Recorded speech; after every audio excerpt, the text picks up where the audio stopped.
अपनात्मा सुमन का अर्थ क्या होता है?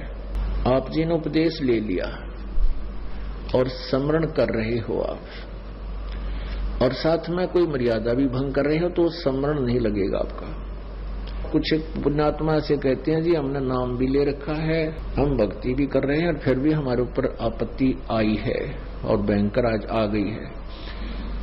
तो कहने का भाव ये है इस दास का कि उन्होंने स्मरण नहीं किया, सिमरण में मर्यादा में नहीं रहे। मर्यादा टूट जाने से ऐसी दिक्कत आ सकती है, अन्यथा नहीं आ सकती। तो सिमरण का तात्पर्य है कि परमात्मा कहते हैं दुख में सुमन सब करें, सुख में करे न कोई।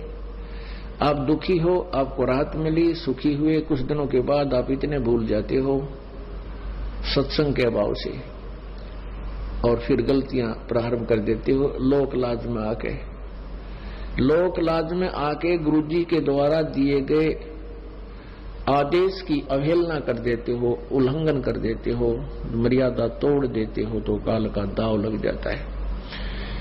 कुछ एक ऐसे भक्त हैं जिनके पिछले पुण्य अच्छे होते हैं और वो पुण्यों के कारण, पिछले पुण्य तो हैं ही, उन पुण्यों के कारण वो सुखी है। जिस इस नकली लोक में जिसको हम सुख मानते हैं वो संसारिक दृष्टि से सुखी है और उसने उपदेश भी ले लिया है। और एक ऐसा प्राणी है जिसके पूर्व जन्म के पुण्य गणे नहीं है, उस पर आपत्ति आ गई है। परमात्मा कबीर जी की शरण में यहाँ आ गया है, आने से उसने नाम लेने से लाभ शुरू हो गया है।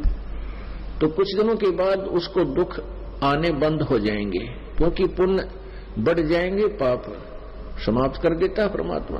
तो फिर वो कुछ दिनों में उस दूसरे भक्त को देखा देखी कि दूसरा भक्त है, वो भी नाम लिए हुए है और वो भी मर्यादा तोड़ देता है, जो गुरुजी ने आदेश दे रखा है उसका उल्लंघन कर देता है और देखता है कि उस पर कोई आपत्ति अभी आ नहीं रही। उसको देखकर वो स्वयं भी विचलित होकर के कोई मर्यादा भंग कर देता है। तो ऐसे फिर आपत्तियां फिर प्रारंभ हो जाती है। जिस व्यक्ति ने उपदेश भी ले रखा है और नाम भी खंडित कर दिया तो उस पर अब मंत्र उसका है नहीं उसके पास।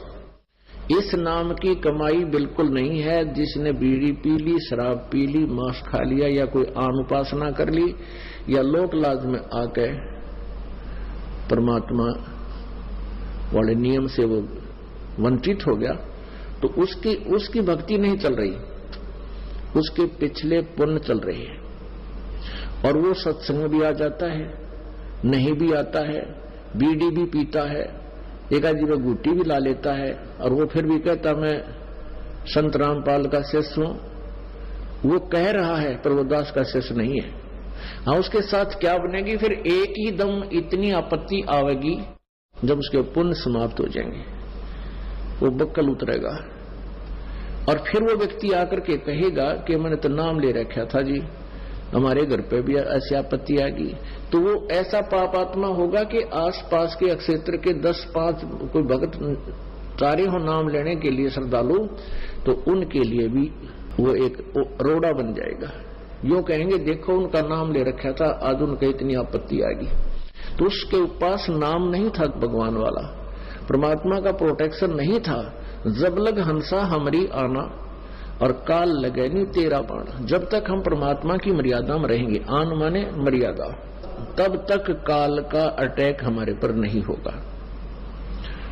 तो इस प्रकार हमने परमात्मा की भक्ति के साथ साथ मर्यादा की भी आवश्यकता पड़ती है। जैसे हमने खेत में बीज दिया, समार भी दिया, बीज भी डाल दिया, डोल बनाई नहीं, उसकी डोली नहीं बनाई, उसके चारों तरफ मेड़ नहीं बनाई, डोला नहीं बनाया, तो पानी डालेंगे वो भी इधर उधर बिखर जाएगा, खाद डालेंगे वो भी इधर उधर बिखर जाएगा, तो फसल नहीं तैयार होगी। तो मर्यादा एक डोल बनेगी और ये अति आवश्यक है इसमें परमात्मा की भक्ति को रोकने के लिए, इसको परिपक्व करने के लिए।